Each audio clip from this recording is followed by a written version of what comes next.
Tudo bem, meus queridos amigos? Sejam muito bem-vindos. Vamos aqui prosseguir com o nosso estudo aqui do pré-cálculo. Hoje nós vamos tratar um tema muito importante, que são os conceitos básicos ali de função. Só que isso daqui é muito importante, que são os conceitos de injetividade, sobreadjetividade e as funções bijetoras. Nós vamos aqui tratar no detalhe para que a compreensão seja máxima. Então, iniciando aqui sem mais enrolações, a gente quer entender o que é uma função injetora. Vamos aqui começar o estudo pela função injetora. Bom, ainda trazendo aquela notação de conjuntos, mas já a gente vai sair dela. Considere que nós temos um conjunto A e que nós temos aqui um conjunto B. Nós temos 3 elementos no conjunto A, nós temos 3 elementos no conjunto B. Então, em inglês, a função injetora, só a título de curiosidade, ela é escrita como uma função one-to-one, ou seja, 1 para 1. O nome dela em inglês é muito mais compatível com o que a função injetora representa, né? Porque injetora você fica até meio sem saber o que significa. Só que na hora quando você escuta one-to-one, você já tem uma ideia do que se trata. Então, o que se trata a função injetora? A função injetora, ela relaciona um único elemento do domínio com um único elemento do contradomínio. Então, neste caso aqui de função injetora, este primeiro elemento do domínio se relaciona com o primeiro elemento do contradomínio e assim sucessivamente. Perceba o quê? 1 para 1. Você tem exatamente um elemento do domínio se relacionando com um elemento do contradomínio, que nesse caso ele é imagem, nesse caso essa função também é sobrejetora, consequentemente ela também é bijetora. Mas foque aqui na injetividade. O que significa uma função injetiva? Uma função injetora significa que um único elemento do domínio se relaciona com um único elemento do contradomínio. Então, vamos aqui dar exemplos. Considere a função. Considere a seguinte função.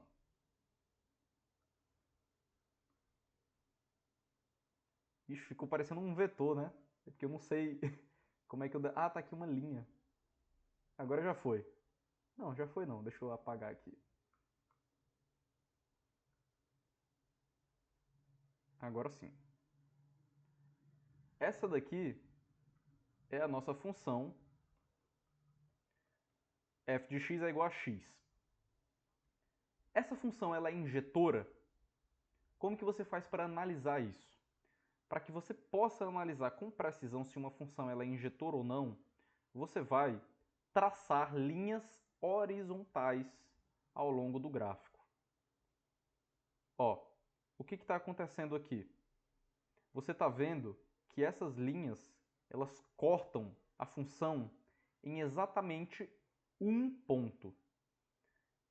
Não há outros pontos que essas linhas estão cortando essa função, porque você tem um único valor de x associado a um único valor de y.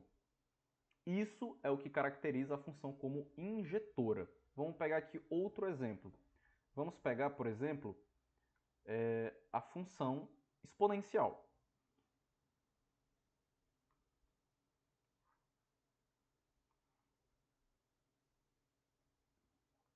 Então, a exponencial ela vai seguir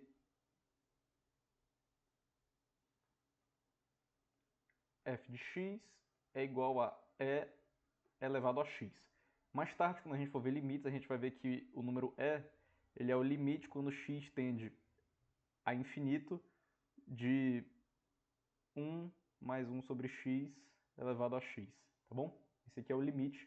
Isso aqui dá exatamente o número de Euler.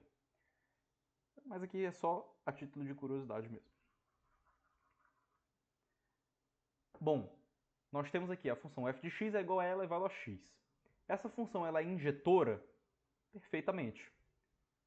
Você analisando do jeito que a gente estava fazendo aquela análise, se você traça linhas horizontais, você vê que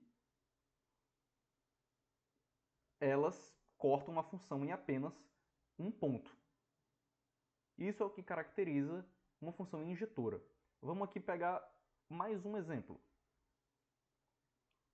Nós vamos ter a função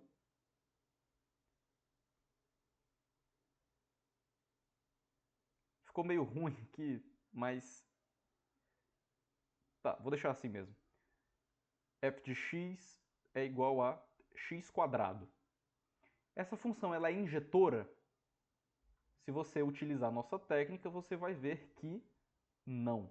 Você está vendo que dois pontos estão sendo tocados pelas linhas horizontais.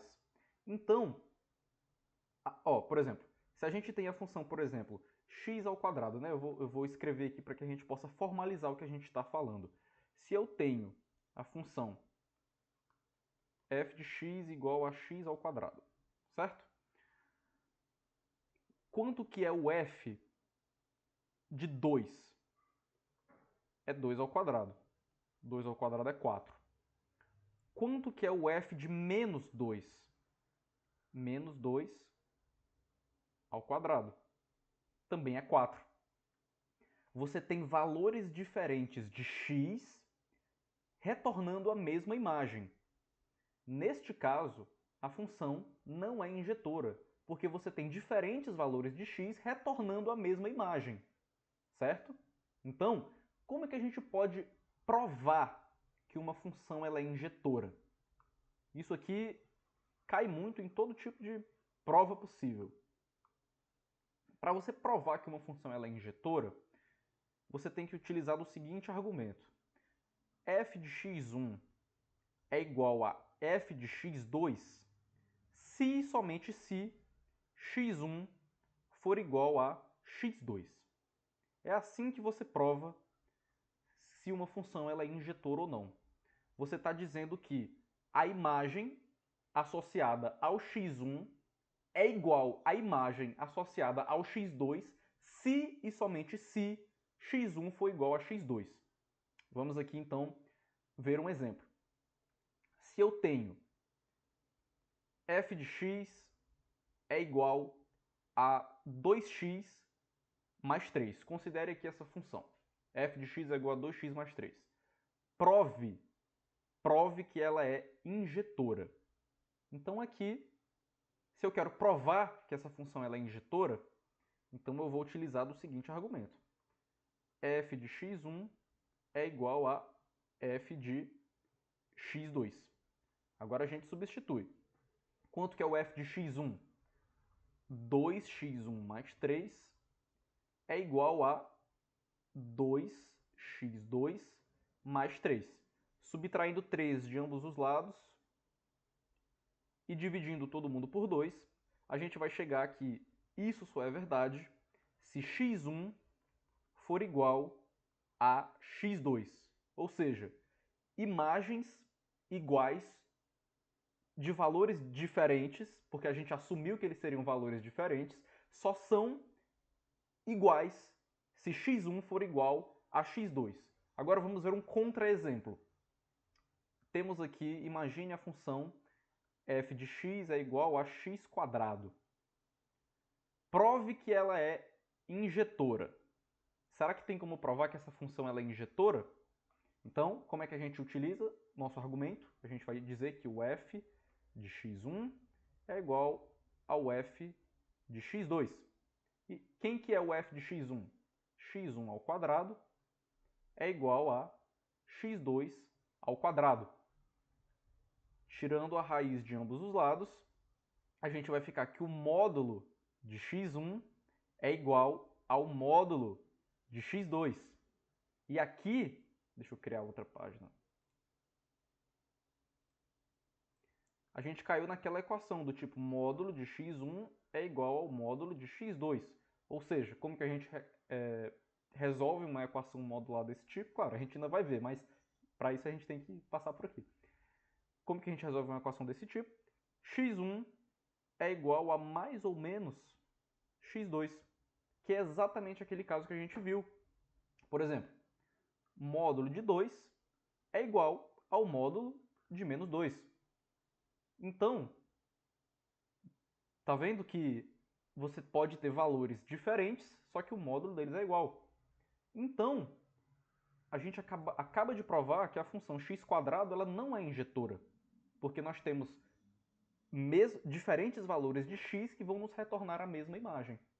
Então é assim que a gente consegue provar que uma função ela é injetora, e assim a gente conseguiu ver vários exemplos de quando uma função ela é injetora e quando ela não é.